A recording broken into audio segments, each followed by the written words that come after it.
All right, still with us to discuss national trial attorney Michael Jaafar. And again, if you guys are just joining us, we're just awaiting for them to assemble in the courtroom as the jury has made a decision in the penalty phase for Robert Tellis. The thing I wanted to ask you, Mike, is earlier I mentioned the fact that the state, I thought, did the defendant a favor by not seeking the death penalty in this case. The district attorney out there said that he wasn't going to tell folks exactly what their decision was made of, but he said the considerations are the background of the defendant and the nature and the circumstances of the crime. Those were some of the things they consider. And I have to say, looking at the nature and the circumstances of the crime, it's death penalty all day long. So they must have been looking at the background of this guy in making the decision.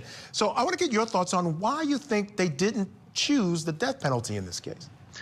That really shocked me. The only thing I could think of is that the family of Robert Tellis went to the DA and begged for forgiveness, and it really puzzled me, to be honest with you, because what he did was very, as I say, premeditated-y. Premeditated-y is not a word, but that's a word I created for this case, because he not only premeditated the murder here, Michael, he premeditated the premeditation of the murder. Right? He had tons and tons and tons of days and weeks to change his mind. We saw the arduous journey to Jeff German's house and using his car. I mean, this is a person who has a hole in his soul, right? He was determined to destroy his entire life and the life of everyone in his family and Jeff German's family. So to me, when they didn't seek it, hey, prosecutors overcharge all the time and they overreach all the time, as they should, because they know that there's going to be a pushback and then they'll get to a conclusion that they want. Also, they have to deal with the victim's family.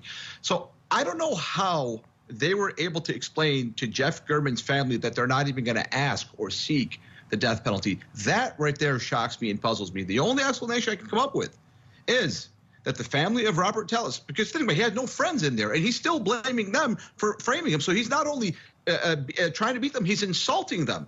In his defense, his whole entire defense is an insult to the DA, but the DA didn't share. That's why I was so puzzled, because he's insulting you, and you're a competitive person, and he's insulting you, and you still gave him some grace. That puzzled me.